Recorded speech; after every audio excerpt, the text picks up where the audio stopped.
The forms are in my hands. Okay, Your Excellency, let's link this back to the economy. Because, as I said, Nigeria is not really a poor nation. Because clearly we can get these funds. And I imagine just the quantum of things that can be achieved if people pull together. How do you plan, really, to redistribute wealth? Well, I have done it before, and I'll do it again. The reality is that we always assume that Nigeria is a very wealthy country. That's not true. Because when you look at the number of mouths to feed, 200 million, vis-a-vis the mainstay of the economy being crude oil, at that time about 2.2 million barrels a day. Compare that to what was happening in Libya, when Libya had just 4 million population, and they produced up to 4 million barrels of crude oil a day. Then you will agree with me that we are not really a very rich nation. But we are endowed with a lot of mineral resources. We are endowed with human potentials, with intelligence and all that. And that makes us rich. And that makes us rich. Where I come from, it is not money that makes you a rich man. It is the people you have. So with 200 million in stock, that is, you have a consumer population of 200 million. So if you're able to have very good bread, you can become a millionaire in a week. That means we are a rich country because of the people we have. Our diversity is the wealth of the nation. And also, we are bounded by the sea. The wealth of almost all the nations in the world are found in the sea. And some countries that do not have, they are landlocked, find it very difficult, to be able to go into export and all that. So we will harness the resources that we have in country. We will take care of the maritime industry. We will also take care of the mineral resources. We will have a better way of controlling the youthful population and giving them hope in order for them to bring out their intellect and then become more resourceful. And then, of course, we must continue the fight against corruption, because if we allow it, corruption can kill us. And I'll continue the same way the president is doing. What is he doing that is right in terms of fighting corruption that was not done in the past? Corruption has a twin brother, and that twin brother is poverty. So you cannot fight corruption without fighting poverty. And so with the social nets put in place, social investment programs to assist the poorest poor in the country, vis-a-vis, empowering the people and then also fighting corruption, it means we are tackling poverty. As we tackle poverty, you also reduce corruption.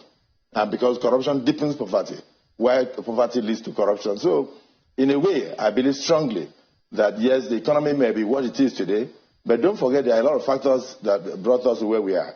This administration inherited a very poor situation, and then that poor situation was exacerbated by the COVID-19 pandemic.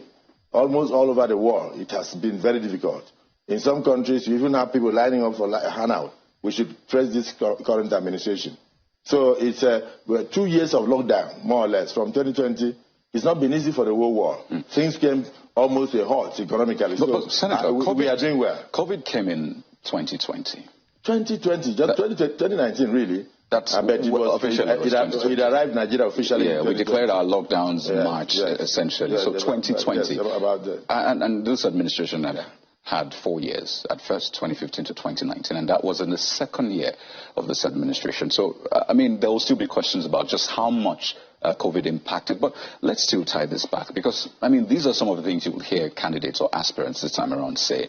I would fix the economy, ensure that we get employment. It's sort of generic, and you will not blame Nigerians for getting tired of hearing the same thing. So, you have the benefit tonight of being specific. Speak to what affects Nigerians specifically. What is your game plan? Well, let me point out that there are 3 major issues affecting Nigeria at the moment.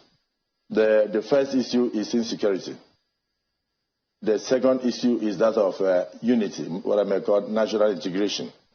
And then, of course, the third issue is the issue of economy that you are mentioning. If we can tackle those 3 issues effectively, I can tell you that Nigeria will be on a major rise, will be greater than what we are at the moment.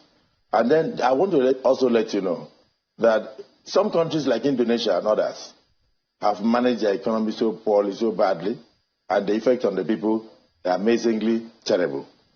Even this COVID we are talking about, was it Caracas or one of those smaller countries? You saw what happened? They were dragging dead bodies on the street. Families were dragging dead bodies to put on the street. The bodies were decomposing and all that. People thought we were going to get to that level of pandemic in this country. But this administration has done a fantastic job. So Nigerians fail to see the best of itself. We look out for the worst, and particularly for the press. I always try to advise that yes, we were set up to fight colonial masters.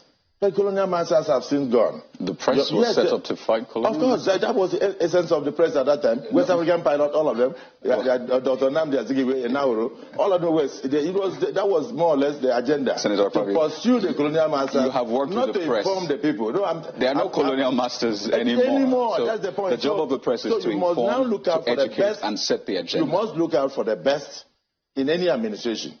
You must propagate the best that you see in your country. The colonial masters are gone. It's now we. We now have to look out and promote those things that will lead to national integration and also lead to revival and reinvigoration of the Nigerian economy. So for me, I believe that if we can tackle those three major issues I've mentioned to you, then Nigeria will be on the rise. And if you ask me, how did I do it? In my state, I was probably the only governor in Nigeria that was able to do 80% in terms of capital allocation on a yearly basis and 20% recurrent. I plugged the loopholes of leakages in the system. And that is why we had the kind of outflow of capital projects that you saw. You cannot put something on nothing and expect it to stand. So the heydays of what you used to hear in Akwa Ibom, some people said Akwa Ibom are okay. Some said uncommon transformation. In fact, Nigerians are not wrong in urging me to come out. And I'm convinced within me that based on the love I've seen this current president show to Nigeria, you won't believe it. Continuing old projects that were started by past administrations and on a daily basis, churning out projects after projects in order to build the infrastructure and lay the foundation for the growth of the nation with a good president coming out in 2023. Don't forget, it must not be God's will Akpabio. But if it is God's will Akpabio, then it means you should be sure that yes, indeed, Nigeria will go higher than where we are. Okay, we'll get to that point, but you probably didn't hear me when I said that. You were in the PDP at the time when you said you did great things in your party. So that was in the PDP. How are we sure you can do that in the APC of today? No. It's a leadership. Once it's in your DNA, it's in your DNA. So don't worry about it. Political party is a vehicle. It's almost like a supermarket. The people come in and go out. Those who started PDP are probably in APC today. I know people who left APC in 2019, and 1 week later they became presidential candidates, became senatorial candidates, became governorship candidates, and vice versa. So the distinction should not be there. You look at the character, you look at the record. You don't need to like my face, but please look at my record. If my record is good enough, then you must join hands with the Nigerian youths, the women, and all those who are clamoring that God's will should be done in 2023. So essentially you're saying there's no difference between the APC? I wouldn't say there's a lot of difference. Maybe just in name, to be very honest with you.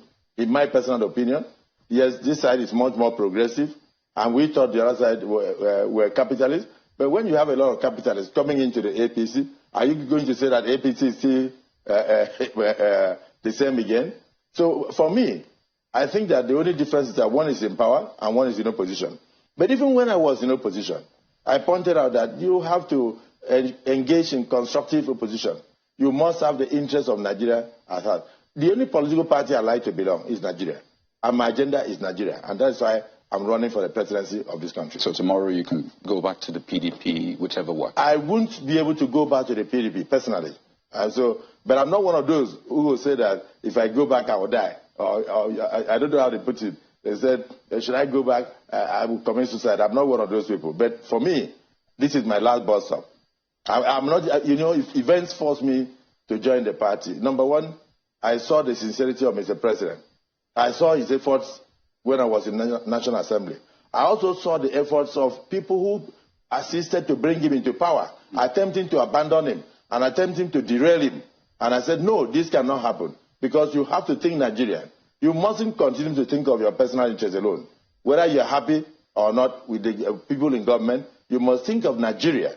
That was why I said, no, I must step out and join this president to continue to move this country forward because I know he's doing a great job for the country. You won the governorship election on the back of that slogan, let God's will be done. Let God's will be done. And I'd like you to paint this picture of God's will that you see